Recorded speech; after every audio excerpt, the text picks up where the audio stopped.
বিসমিল্লাহির রহমানির রহিম। আসসালামু আলাইকুম। আশা করি সবাই ভালো আছো। এসএসসির রেজাল্ট খারাপ হয়েছে, মনে হচ্ছে তোমার স্বপ্ন এখানে শেষ। একদমই না। আর যদি এসএসসির রেজাল্ট ভালো হয়ে থাকে তাহলেও মনে করো না তুমি জিতে গেছো, কারণ আসল খেলা এখন শুরু হবে। এসএসসি শেষ করে তুমি এখন একাদশ শ্রেণীতে উঠেছো।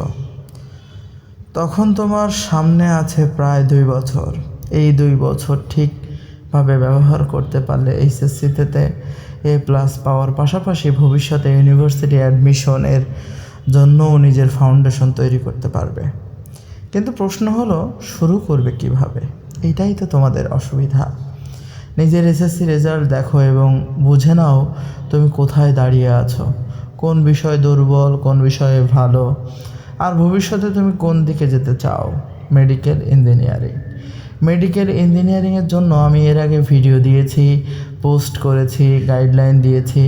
ওই গাইডলাইন ফলো করলে আশা করি মেডিকেল ইঞ্জিনিয়ারিংয়ের জন্য তোমাদের ভালো ফলাফল আশা করব। এখন বিশ্ববিদ্যালয়ে অন্য কোনো সাবজেক্টের উপর কেউ পড়তে চাইলে তাদের পরামর্শ হচ্ছে এই: একাদশ শ্রেণীর প্রথম দিন থেকে একটা নিয়ম করো, আজকের পড়া আজকেই শেষ করবে। কলেজে যে চ্যাপ্টার পড়ানো হবে সেই দিনই সেটা রিভিশন করবে, তারপর প্র্যাকটিস করবে। যেটা ভুল হবে সেটা আবার শিখবে। আর সপ্তাহে অন্তত একদিন নিজের পরীক্ষা নেবে। মনে রাখবে, A+ শুধু বেশি পড়লে আসে না, A+ আসে কনসেপ্ট বোঝা, নিয়মিত পড়া, প্র্যাকটিস করা এবং বারবার রিভিশন করার মাধ্যমে। আর একটা কথা, এসএসসিতে রেজাল্ট খারাপ হয়েছে বলেই নিজেকে ছোট করবে না, কারণ তোমার এসএসসি রেজাল্ট তোমার অতীত, কিন্তু এইচএসসি রেজাল্ট এখনও তোমার হাতে।